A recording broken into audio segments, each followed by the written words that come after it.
Hey guys, no, that's not a hula hoop. It is time to get water in here. It's time to put in some PEX tubing, get the sink going, get the bathroom sink going, the shower going, the water tank going. It's PEX tubing time. All these goofy connectors. What the heck am I gonna do? What's an RV without water?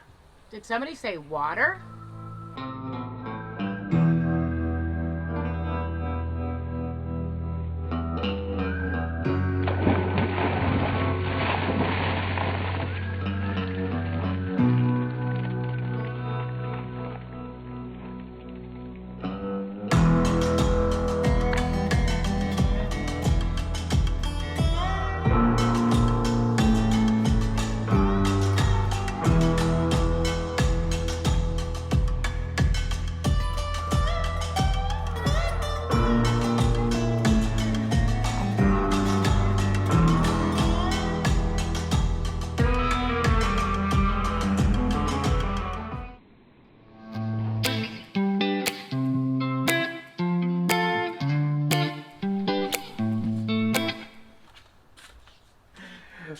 Okay guys, now that Marcy's done with her shenanigans, and through the magic of video, I'm changed.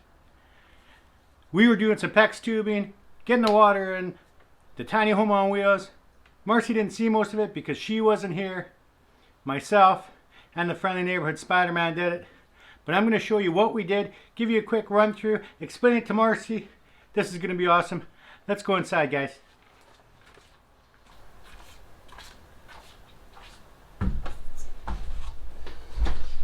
Hey, so how'd it go? What'd you do? Well, first of all, I had to get frickin' changed because somebody got me wet. Well, you said water. I thought you wanted some water.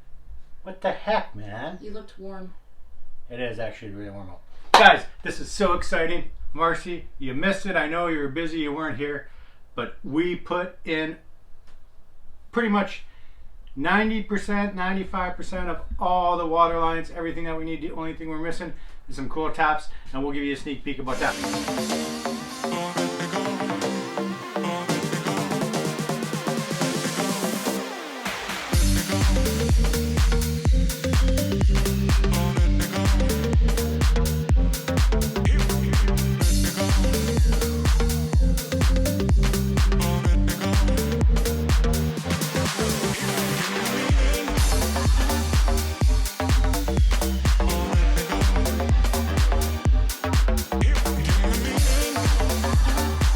So The big white tube that I thought was going to be way more pliable, the plastic stuff, is what you put in, right?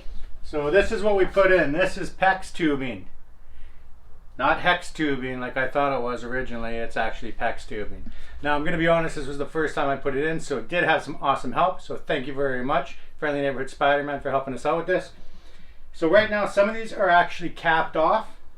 So why? They're capped off because they're made for hot water, and we don't have a hot water tank yet, or hot water. Coming soon to a tiny home near you. Hot water on demand is what's coming. Someday soon. We're working on it. So there's 3 different PEX tubings besides sizes that you can get. You can get the white, you can get a red, and you can get a blue. Red obviously being hot, blue obviously being cold, and white being whatever the heck you want it to be. White is because you don't want to buy both of them, and if you're just cheap like we are, we just get the white. So we were lucky enough, we used 100 feet of PEX tubing, and we probably have 8 feet left, 7 or 8 feet left. Could come in handy, never know. Exactly. So we didn't use the shark bites that a lot of people use. They're very, very expensive, especially here in Canada. And that's why we didn't use them.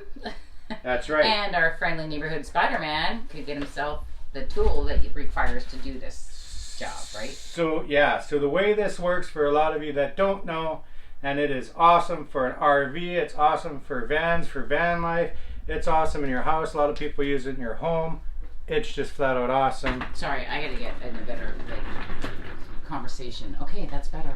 I feel like let's I'm do being this. interviewed now. A little bit, because I don't know what happened while I was gone, and I'm really excited to have water, because in the camper, as you know, we just had like water in a bucket underneath, and this is like a whole new experience, so I'm loving it. So tell me what you did. This was a new experience for myself as well.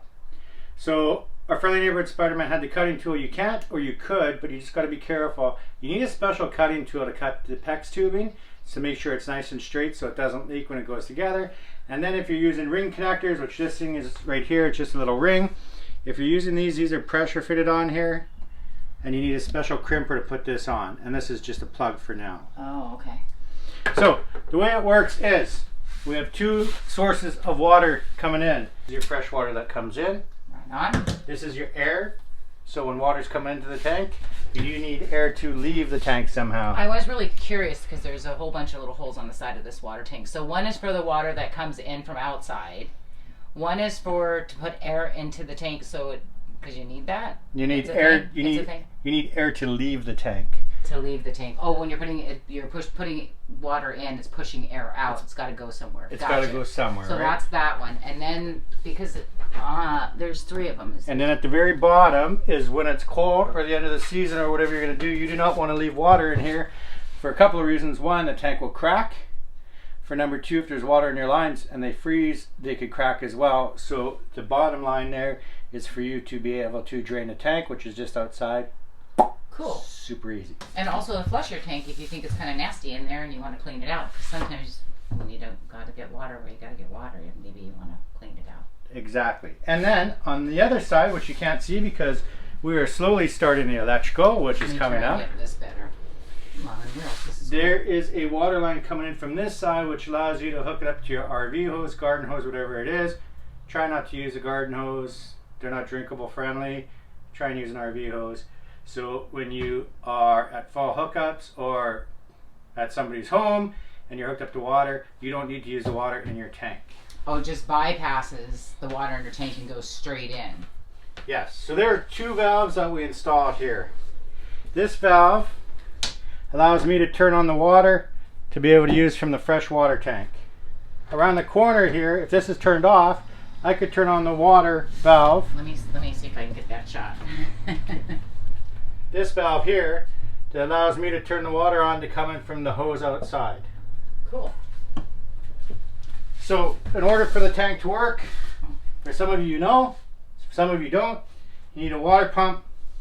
So there is no pressure really between the water pump and the holding tank. So as long as you've got a good braided line, you can use that. Once you turn this on, you're pressurizing all of these lines. So you want to make sure that all the air is out. You can turn it on and the pump will actually stop if you have a pressure pump. So when you turn on a faucet, the pressure drops, the pump will turn back on. You don't want to leave them on though. Not a good idea. No, that's why you have a switch for them, right? To turn them on when you're going to use them, because you don't want to leave it. It'll drain your battery because it'll run off the battery, correct? Yeah, it runs off at 12 volts. And how much power does it take for those of you who want to know? So some of them, this particular one takes 4 amps. Which came with the camper, trailer, whatever. Yeah. And it works, yay. And it's at 45 psi, so pounds per square inch is what it's putting out. I don't know if anybody's interested, but that's what they look like. They're quite the contraction. And it's just a SureFlow. So it's an older model, but it works great. It's already been tested. As part of the electrical, we have not hooked up the electrical, but the pump has been tested and all works. So this will go to the switch. So from here, it goes to a T, and it tees off and goes all the way around to the soon-to-be kitchen sink. Kitchen sink. So you need hot and cold to go to the kitchen sink, and then the same exact thing will happen for the bathroom. Then it goes through the T, and it goes all the way down the floor here, goes up to the shower, which there will be turn-offs right here in the shower. That's why I said we're 90% done. And then what happens, how does it get to the bathroom sink? It goes underneath the shower, let's see if we can see all the way around the shower, into... Oh yeah, you put them down there, and into the bathroom sink. Bathroom sink. Cool. So that's a lot of tubing and a lot of little connectors that if you got the shark bites, you would need quite a few connectors. Is that what you're saying? Yeah, so you can get the elbows at about $1 a piece depending on where you live, and that's Canadian prices, so you in the US probably get a better deal. For what, these ones or the shark bite ones? These ones, the crimp-on ones. And you can get the tees for about $1.40, $1.50 a piece. For you in the US, who knows? We don't know. probably way cheaper. Ask Marcy, she's Maybe American. not. Maybe not. And then we didn't use any extenders because we've been lucky. We did get some plugs for the time being. So the way it's hooked up is everything has a shut off, and then it'll be braided line from the shut off up to the faucet. So if you're a beginner doing this, like I feel confident that I get the gist of it. Like I just don't know about the tool that you need to do that with. That's a whole like contraption that you need to actually do the piping with. Is that correct?